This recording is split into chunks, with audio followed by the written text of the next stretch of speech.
At our wedding, I humiliated him in front of everyone. Then I admitted I married him out of pity. He had already written it down. The word arrived on the morning of my wedding, standing alone in a cold room that smelled of orange blossom and cut stems. I had not planned to be in that room. I had not planned to say the words 6 hours later in front of 200 people. Tomas heard me say it. He looked at me once and then smiled. Not a wounded smile, not a performance. And that smile has been the thing I come back to most in the months since. By the end of that week, he had taken his books and his grandmother's photograph and a folded card I had not yet read. And by the following month, we were in a mediation office 2 blocks from where I worked. And his name was next to mine on a document I had to touch the corner of before I could believe it was real. My name is Inez Castellano. I am 34 years old, and I have spent 11 years deciding what deserves to be preserved. The job title is Heritage Conservation Consultant. I work for a city planning office and write reports that determine whether old buildings are worth protecting or whether they can come down without significant loss. I am good at it. I have a specific eye for what is structural and what is ornamental, what has integrity beneath the surface and what is later addition, what will hold and what only looks as though it will. The apartment Tomas and I shared had hexagonal bathroom tiles from the 1920s. When we first viewed it, I said the tiles were original to the structure. Tomas had said he liked the light in the kitchen. We were looking at different things, which is something I thought about later. We had been together for 6 years when he proposed. He did it in the kitchen on a Tuesday evening in February, which is true. Not a restaurant, not a scenic location, not a moment he had staged. He came home from school with chalk dust on his sleeve and something he needed to ask, and he asked it because he had been thinking about it all day and did not want to wait for a better setting. He said he wanted to spend his life with me, and he said it in the specific way that meant he had thought carefully about what those words required of him. I said yes. I want to be precise. I said yes, and I meant something by it. What I meant was that Tomas was a person worth staying with. He was a secondary school history teacher who talked about dead people with genuine pleasure and read my heritage reports to be able to ask me specific questions over dinner. Not general questions, specific ones. In year 2, I mentioned a textile warehouse from the 1890s I was assessing, and he went and found the original planning documents that weekend and came back with 3 questions. He kept doing that. For 6 years, for every building I worked on, he found enough to ask me something particular. I had not been asked particular questions about my work by anyone before him, which is true. What I also knew, and did not look at directly, he would have been devastated if I had said no. I had watched him in year 3, the year after his father died, and he moved through that grief with the careful posture of a person holding something fragile in both hands. He was not fragile. He was organized, present, methodical about his pain. But there was a quality to his stillness in that year that told me he kept everything in one place and that one place was not easy to reopen. I knew what a no would have done, not because I wanted to think about it. That was the story. Tomas proposed in February. The day was in September. 8 months. His mother Consuelo had been making her case for him since year 1. Not dramatically, but consistently. Sunday lunches with specific stories, the kind of attention that is indistinguishable from evidence. 3 weeks before the day, she told the table about Tomas, at 14 walking 2 kilometers in the rain to return a borrowed pen to a classmate because he had said he would return it that day. She told the story while looking, occasionally, in my direction. I understood what she was telling me. My colleague Beatrice had come to the office 4 months before with a card from the department and a small bottle of champagne. She asked if I was excited. I said I was organized, which I meant as a joke. She laughed. That afternoon, looking at the unopened champagne, I thought about the distinction between those 2 words for longer than the joke required. Daniela was my closest friend from university and my maid of honor. and had a gift for calling at exactly the moments when I was already thinking about something I did not want to think about. 4 months before the day she mentioned on a phone call that she had run into my ex, Matteo, at a professional event. Matteo had been someone I dated for 2 years before Tomas. 2 years that ended because Matteo lived in 3-month increments and never once said what came after the next quarter. 4 years of no contact. Daniela said he looked well and that he had asked whether I was still engaged. She said she had told him the wedding was in 4 months and that he had apparently said, "Good for her, she always made the safe choice." I did not ask Daniela what she had said back to that. At home that evening, Tomas was grading at the kitchen table. He asked how my day had been. I told him Daniela had called and we had caught up. He looked at me for a moment, and I thought he was going to ask something specific. He did not ask.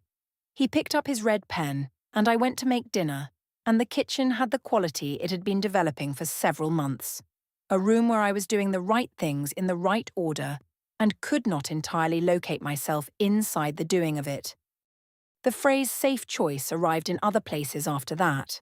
At the office, writing a preservation recommendation on a building that was historically significant but not particularly beautiful, I had the thought, this is the safe report.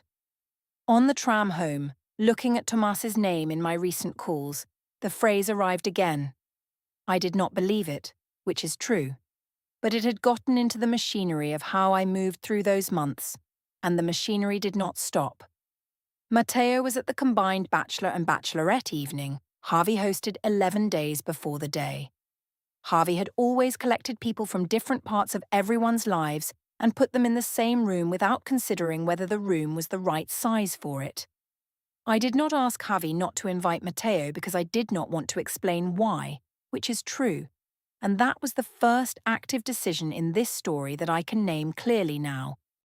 Matteo was 37 and worked in financial restructuring and was easy in rooms the way some people are easy, comfortable, unhurried, present without needing to be noticed.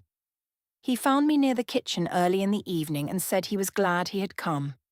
I said it was good to see him. He said I looked like someone who had thought very carefully about a decision rather than someone who wanted it. I told him I was tired from work. He said he knew what tired looked like on me, and this was not it. The conversation lasted 4 minutes.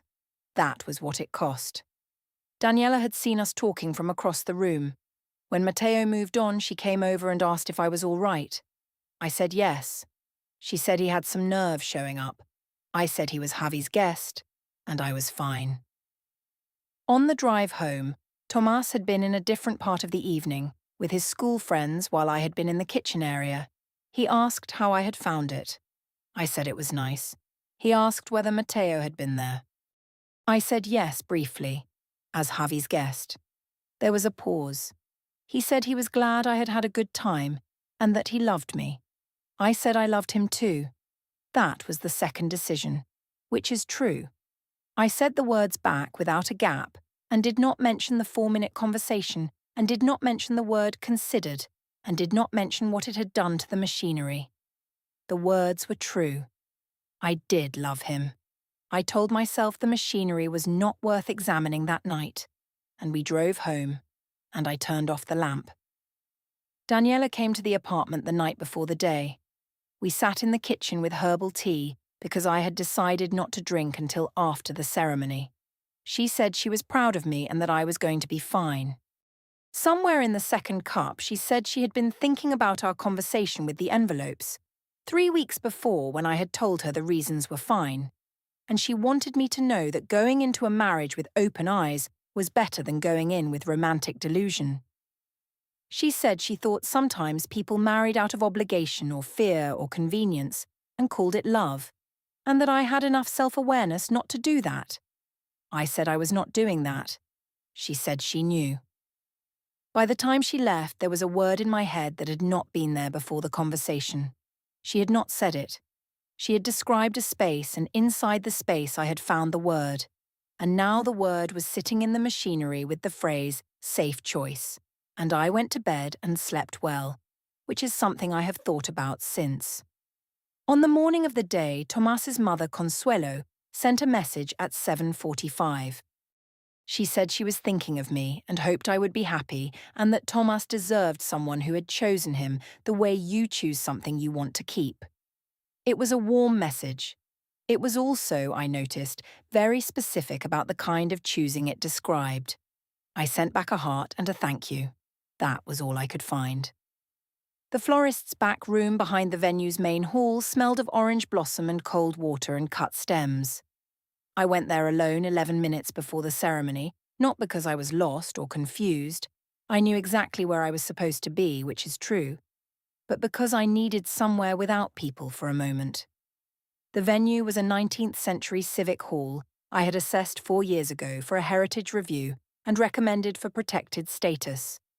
Thomas had found it and shown it to me on his phone on a Tuesday evening, and I had recognized the building before he finished explaining and said yes before he finished the sentence. I had thought about that Tuesday sometimes. I chose quickly when I already knew the answer. Standing in the cold-smelling room with someone else's white roses, I had the thought, I am marrying him because he needs me to, because he will fall apart if I do not. Because I have been watching that possibility for 3 years, and I cannot let it happen. I had the thought, and it was very clear and very quiet. Then I went back into the corridor and found Daniela waiting with my bouquet and a composed expression, and the thought closed behind me. The ceremony was warm and precise. Tomas's students had sent a card read aloud by the registrar. Consuelo had arranged it. My mother Pilar sat in the front row with her hands folded and her face settled into a version of itself I had seen at important occasions since I was a child. Javi cried. Rosa sat beside him with her hand on his arm. Tomas had written his own vows. He read them from a small card he took from his jacket pocket, and they were longer than mine and more specific. He named things I had said and done over 6 years and what those things had meant. He named the textile warehouse from year 2. Beatrice, in a seat near the back, put her hand over her mouth. At the end, he folded the card and put it back in his jacket pocket. He did not leave it on the table beside us. He put it back, which is a detail that is true. The reception was in the hall's upper room. Long tables, white cloths, orange blossom in glass jars, the original 1882 plasterwork ceiling above everything. Matteo was at a table near the back. Javi had seated him there. I saw him when we came in. He raised his glass slightly. I did not look at his table again for the first 2 hours. The speeches began after dinner. Javi went first, then Daniela. Daniela had prepared something good, specific, warm, honest about who I was in a way that made several tables cry. Then the microphone came to me. I had 3 index cards in my bag.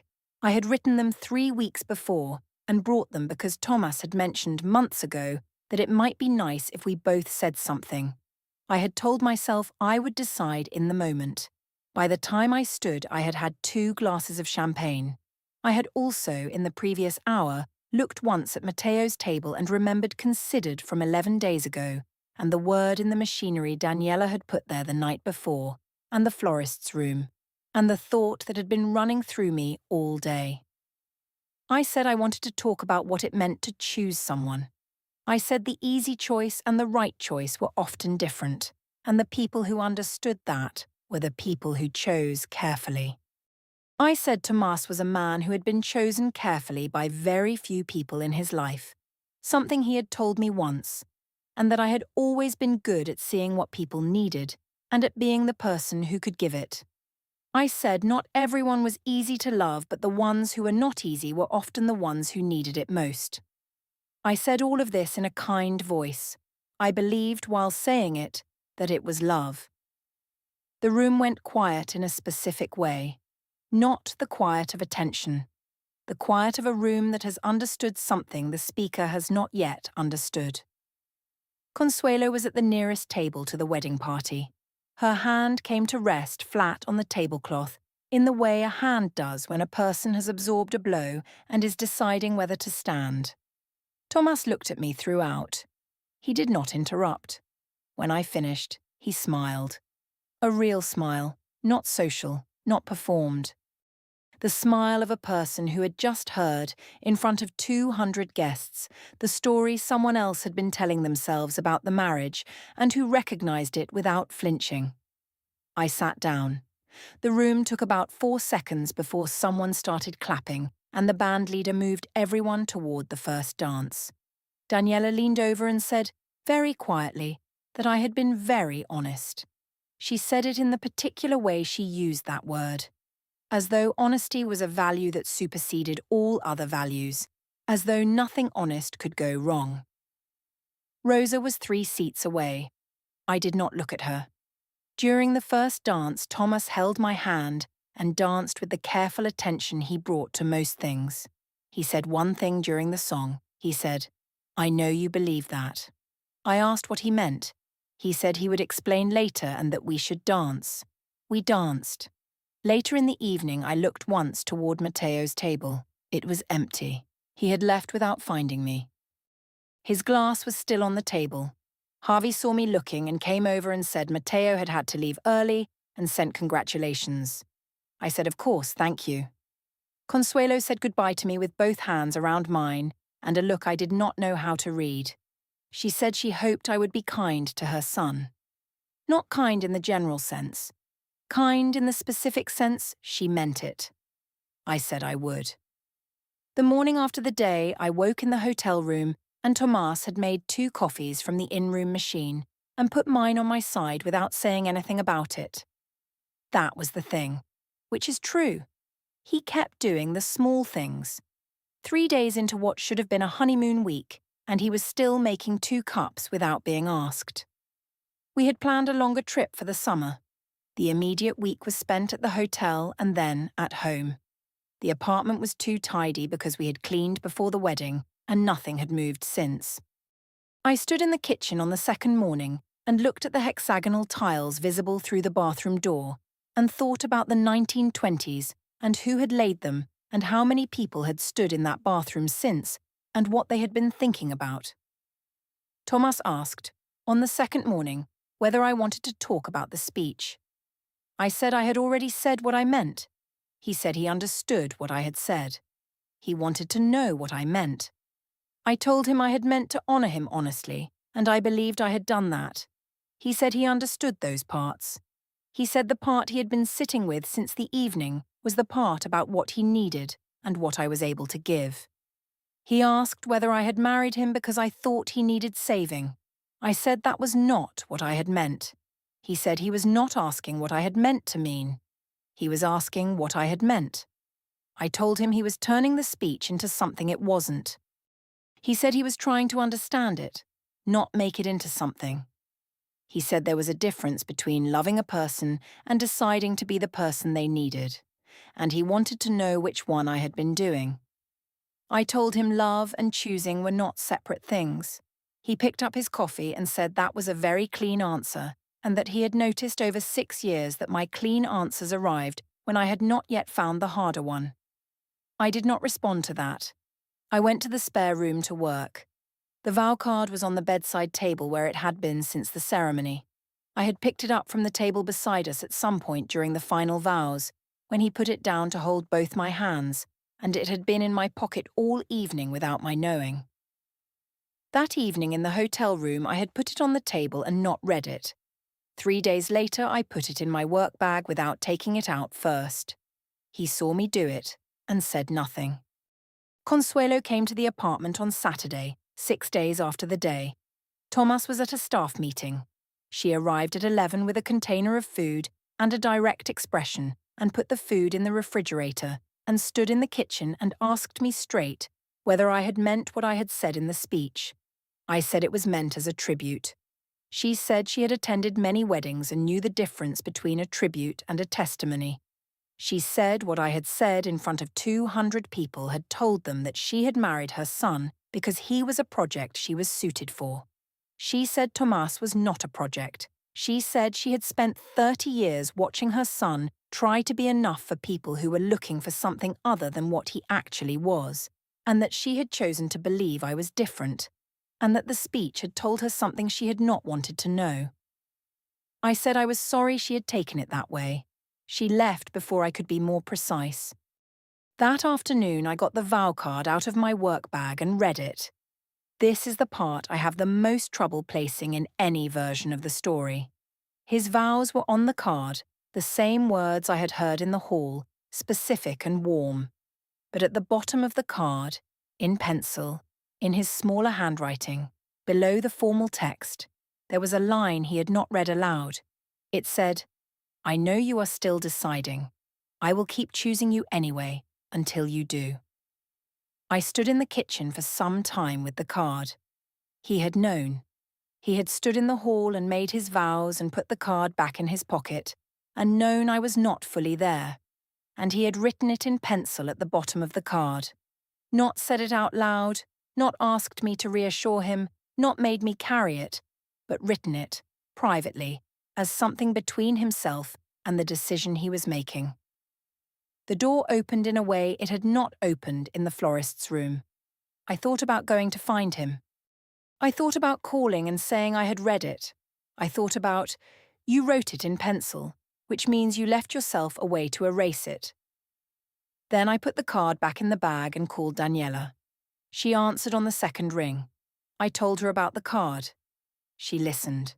She said it sounded like Tomas had been aware for some time that something was missing and had chosen to manage it quietly rather than address it with me directly.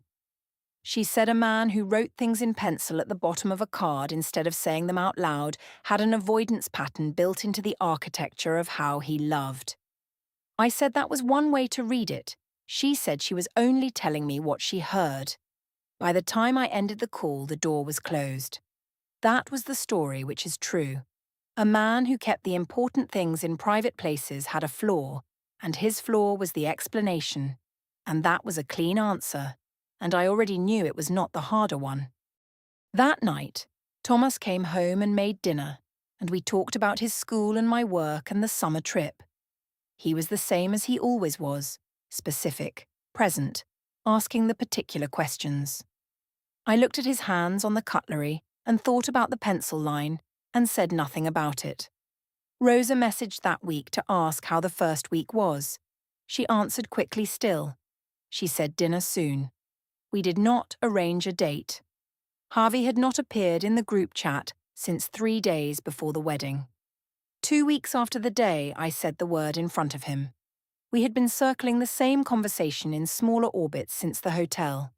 2 weeks of evenings where one of us would come close to saying something and both of us would move to practical things. On a Tuesday evening, I came home from work and Tomas was at the kitchen table with school papers, and I put my bag down and said, "I am not sure I did not marry you out of pity." He looked up. I said it in the same voice I used for structural assessments, not cruel, not heated, the voice that means I am presenting the findings. I said I had been trying to locate the honest version of the florist's room and the conversation with Daniela the night before and what had been running through me all day on the day, and the honest version was that I had walked into that hall not fully certain of what was motivating me, and one of the things that had been motivating me was the knowledge of what a no would cost him. He was quiet for a long time. He asked whether I had been in love with him. I said yes. He asked whether I was in love with him now. I said yes. He said, "Then I do not understand what the word means in this context." I told him the word meant I had made a decision partly out of care for his vulnerability and not purely out of my own desire. And I thought he deserved to know that. And knowing was better than not knowing. He said he had not asked me to make a decision based on his vulnerability. I said I knew that. He asked whether I understood the difference between being chosen for who you were and being chosen because someone felt responsible for your pain. I said I understood it. He said, "Then we have a problem." He said it in the voice that was not angry, only finished with the framing. Then I said the thing that was true. I told him he had proposed and then assumed the answer was settled because I had said yes. And in 8 months of engagement, he had never once asked me directly how I was feeling about what we were building. He had been so certain of me that he had not thought to check. He was the kind of person who learned everything about a person and assumed knowing them was the same as understanding what they needed. That was his flaw, and it was real, and it was accurate, and he could not refute it. He looked at his hands on the table. He said that was true, and he had failed me in it, and he was sorry. He said he had assumed I would tell him if something was wrong because I was someone who told him things. He said that was a mistake he understood now. Then he said, "But you are telling me 3 weeks into our marriage that you may have married me out of pity, and I need to know whether you want to stay." I said I wanted to stay. He asked whether I wanted to stay because I loved him, or because leaving now would feel like proving I had been right all along. I said that was not a fair question. He said it was the only question, and he needed me to find the real answer, and he would wait for it. I called Daniela that evening. She picked up and said she had a dinner and would call back. She did not call back. By 11 at night, I had sent 2 messages and a voice note and received a single line. "Sorry it went late, we'll call tomorrow." She called the next day for 4 minutes. She said she was thinking of me. She said it sounded hard. She said she hoped things became clearer. After that, her responses took longer. By the end of the week, she had stopped responding to voice notes. I told myself she was busy. That was the story. She had a full week. I knew while telling myself this that it was not the explanation. Matteo sent a message 10 days after the day. He said he had heard things had been complicated and hoped I was all right. I looked at the message for a while and felt nothing that was useful. That, as it turned out, was its own kind of information. Tomas was organizing. Not dramatically, he was never dramatic, but with a steadiness that had become something different from his usual steadiness. The kitchen table was clear. The bookshelves had been sorted. The drawer that had accumulated years of odds and ends was clean. He spent an evening with a folder from the filing cabinet and a list I did not ask about. One evening he said, in the middle of an ordinary conversation about nothing particular, "I am going to handle this properly." I asked what that meant. He said it meant he needed time to consider what he wanted, and that in the meantime he thought it would help both of them to speak to someone neutral, and that he had found a mediator. I said that sounded like a precaution. He said it was. His voice was steady, which is true. It was always steady. Standing in the kitchen on that evening, the steadiness had the quality of a door that was about to close from the other side. I thought about calling Daniela. I looked at the thread. Her last response was 6 days old. The last time she had initiated contact was 3 weeks ago. I did not call her. The beat, where you reach for the person who has been there and find the absence instead, had been arriving in small increments for 2 weeks, but that evening in the kitchen, it arrived as a single complete thing. She had already made her quiet decision about this, and I had not been included in it. Tomas asked if I wanted to go to mediation with him or if I needed time. I said I needed time. He said he understood and to let him know. He went to bed before I did. His lamp went off before mine. There was a particular stillness to the room that had the quality of a decision already made quietly, somewhere I had not been present for. The mediation office was on the 2nd floor of a building near the city's family court. I had walked past it hundreds of times over 11 years without thinking about what was on the 2nd floor. The room had pale grey chairs and a glass table and a tissue box placed at the exact centre. Clara Ituri introduced herself. Thomas was already seated, his coat folded over the chair beside him, his hands flat on the table. He had brought a folder. Clara placed a document in front of me. It was a petition for dissolution of marriage with a motion for temporary orders. The motion covered exclusive use of the apartment, a freeze on the joint savings account, and a communication protocol through a shared app pending the hearing. The first hearing was listed for the 14th of July at 9 in the morning. I touched the edge of the document the way I touch heritage reports before I start reading. Not to absorb it, just to confirm it is real. Tomas's full name was beside mine. The document had a registration number and a date, which is true. It was a real document in a building 2 blocks from where I had worked for 11 years, and I had not been able to imagine it before it was in front of me. Clara went through the supporting materials. The wedding speech had been transcribed from a recording made by one of Tomas's colleagues, who had been capturing the evening for his own memory and provided the file when asked. The transcript was accurate. There was also a message thread. Mine, from the night before the wedding. I had written to Daniela at 12 minutes past midnight. I keep thinking the word is pity. She had written back. Then it might be. I had not remembered writing it. The thread was printed in full. Consuelo had provided a statement dated 6 days after the day. 1 page, handwritten and transcribed. Factual. She described what she had heard and what she had understood it to mean. The folder Tomas had brought held a photocopy of the vow card. The pencil line at the bottom was legible in the copy.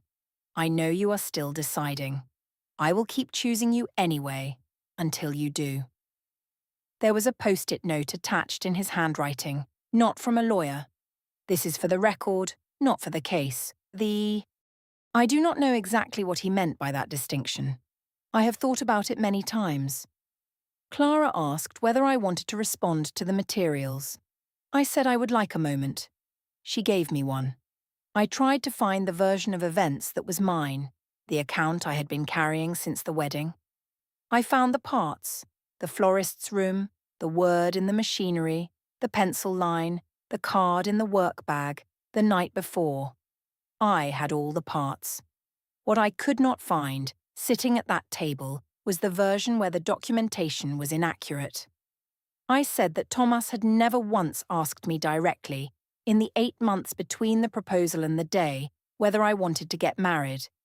He had assumed the answer was settled because I had said yes, and had not checked the actual temperature of what I was feeling in all that time.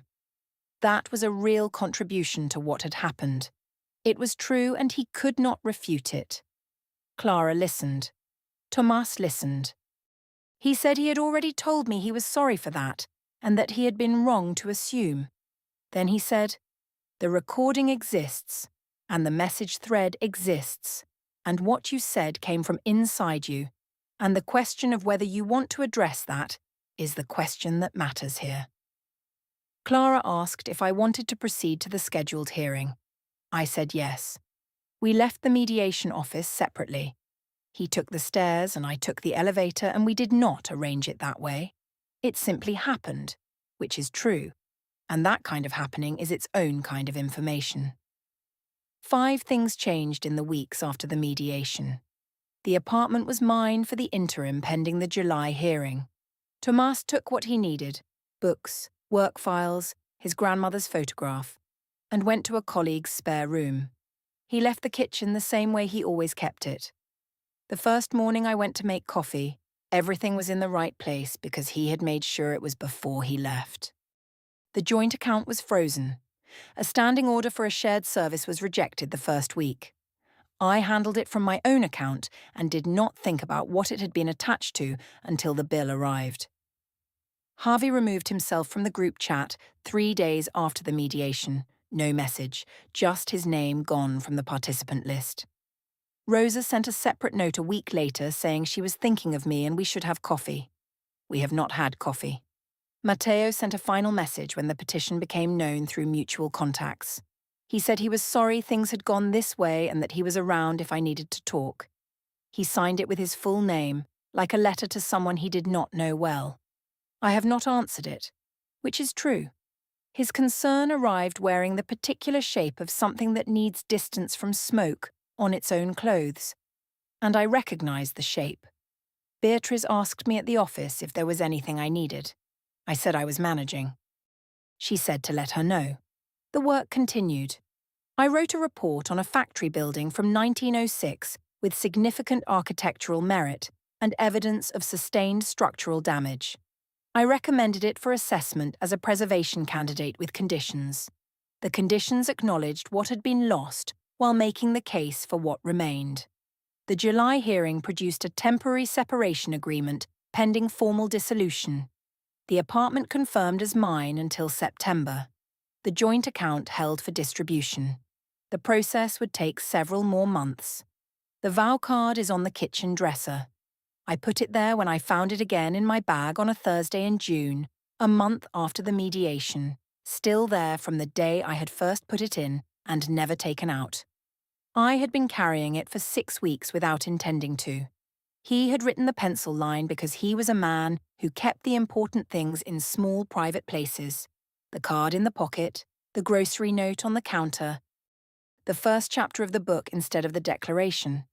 That was his flaw, and it was real. It was also, in every version, the way he loved me. The pity was real too. I cannot dismiss it. I stood in the florist's room and felt it, and it was not fabricated. The thing I have not been able to make fit in any version. Why did I say the first word out loud to 200 people instead of the second word quietly to him? I have thought about it the way I think about buildings with something original buried under later additions. You write the report on what you can see, and the report is accurate. And then, in the fourth assessment, you find the original stone beneath the plasterwork, and it has been sound the whole time.